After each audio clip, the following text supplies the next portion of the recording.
unless you want to play your match now. If there's an open setup, I'll play, but if not, then I'll wait. I don't think there's an open setup. Okay, next is worse. Is there any open setups right now, or no? Are there? No, are there any open setups?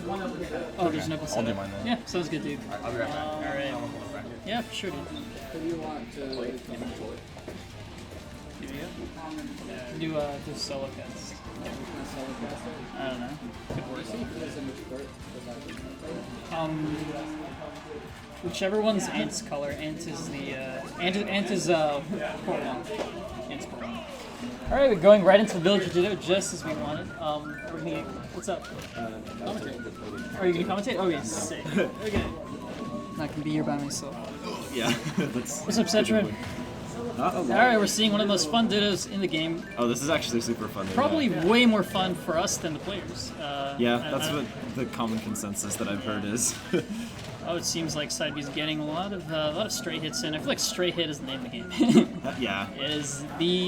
is really what's going to happen, because Villager, that's how he racks up damage. He gets you with a slingshot here and there. Gets you with the punches. The punches really don't lead anywhere. They're just kind of they're like, get out of my face. It seems like a lot of the reasoning that the matchup's that way is because a lot of moves don't really hit into each other. Except maybe you could get caught in a forward air or back air string or something. But exactly. That seems like it's about it, really. Maybe like a grab combo, but... Yep. Villager is a character with very few true combos. Mostly, there's a few grab setups that you have, and there's a few tree setups, bowling balls. Like it's just like nothing.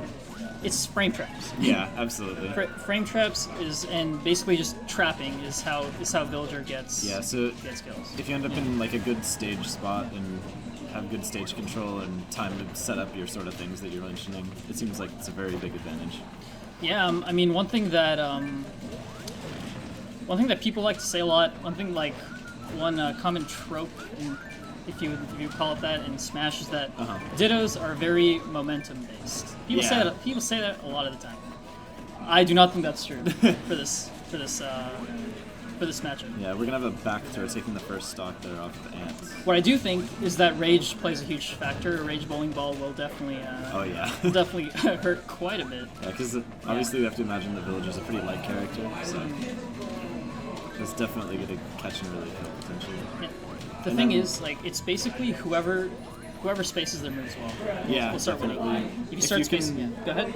Yeah, if you can, like you were saying, if you can manage to hit them with things without getting hit yourself or putting yourself into a bad position for the opponent, you're doing really well.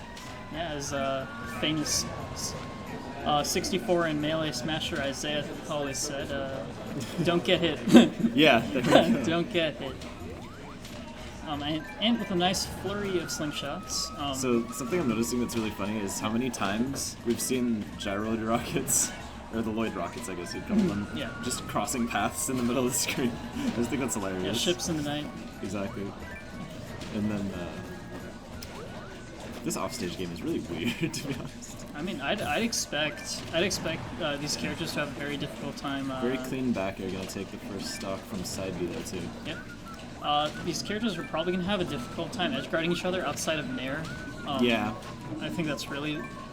Just because like the option of going to the other side of the stage is something that Villager can't usually deal with that fast, because Villager doesn't have like that...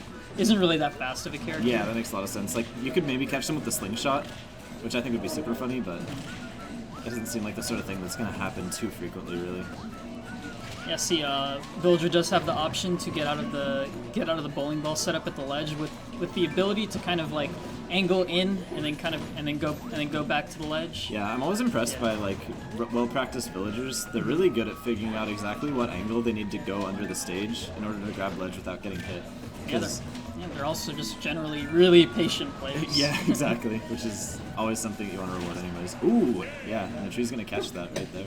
And kind of just like as we were saying that the more patient villager won. Definitely. All of Villager's setups to the edge are escapable. It's not a there's no setup that it's like there's no like quote unquote checkmate setup. Yeah, exactly. A lot of it's just making sure you can figure out what your opponent's doing, like really watching and kind of analyzing the sort of decisions they're making frequently, and then trying to exploit that. So let's see where we're going to take game 2. Smashville, perhaps. Yeah, Villager does have, Bugsy. Villager Dreamland, it looks like. does have a really good jab. Usually not linking into things, but I did not know that it can go into up Yeah, here. That for is it's a new one on me. Yeah, I'm not familiar with a lot of the stuff Villager does. Everything I've learned about Villager's all just been because of Ant, really. Because until recently, we didn't really have a Villager player. Yeah, for me it was Renai Genesis 3 and yeah. and I love watching him, but I'm never really paying attention to what he's doing. I'm sort of just like, it's kind of just watching some sort of weird TV show for me. I'm not really learning much, but I'm having fun watching it. That's actually very true. Like a lot of the time when you're watching like esports in general, Yeah. it's really easy to just like Just zone out. Yeah, mindlessly take it all in. It's like something hype happens, you can scream. Yeah, exactly. Yeah. Alright, so looks like we're off a little bit into game 2 and having a very slight lead, which can disappear at an instant with any of these types of things that we're seeing here. Yeah, like we were saying, this Ditto is in fact not very momentum based. As we saw last game, PsydB had control of the game for nearly the entire time, and Ant just like slowly brought it back. Yeah, it wasn't. He figured out why he was probably put in that position in the first place, and then was able to make adjustments, which a lot of good players can definitely do. Also, something I wanted to mention about this. I don't want to call it a counter pick since they're both using the same character, but it could be a comfort pick. It's very, very difficult to see the sapling because of the flowers. Oh. It hides it. I was watching that's a really good point. the commentary for Big House 6, Yeah. and I saw Aardvark counter pick Cosmos to here, and they were talking about that, and I thought it was super funny. Because it's really easy to just plant the sapling somewhere, and both players will just sort of lose track of it, but obviously the one who planted it's going to know it's there. It's a really good point. Ant's actually going with a lot of these aggressive fast fall downers off the platform during the recoveries, so I'm not sure. He might be planning to force that option on him or something. But So what I think he wants to do is he wants to smart high recovery there, by the way. yeah, he wants to two-frame the double balloons because a triple turnip will break both balloons.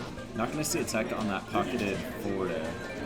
And when it hits the balloons, the hitbox will extend to Villager himself, Oh, and it will end up spiking Villager. Okay, that's really interesting. I didn't realize that. Regrab, you're gonna get punished with the forward air, it looks like. Chain gyroids, and it looks like we got another forward air pocketed. Yeah, these guys, it seems like the air is equally as much the stage as the actual stage Yeah, itself. absolutely. They're just going around everywhere, just hanging off these ledges. Villager's aerial versatility is kind of being shown off here. So. Yeah, absolutely. Oh, he pocketed the bowling ball. Okay, we'll see if this. That's facing the wrong direction, but I exciting. do appreciate the effort there. That was potentially a really funny scenario there. And doing something that Renai does a lot, which is the wall jump slingshots. I usually don't see it too much just because it is got a pocketed gyroid, by the way. something that Renai does a lot, but and actually opts for run off slingshot instead of the wall jump slingshot. Yeah, or run off turnip, I see a lot too. Ooh, that was a really nice option. He forward smashed to the left, which covers rolling, and then when he noticed that he wasn't moving, he just immediately turned around and So actually, the correct option was roll there. It was. It was roll.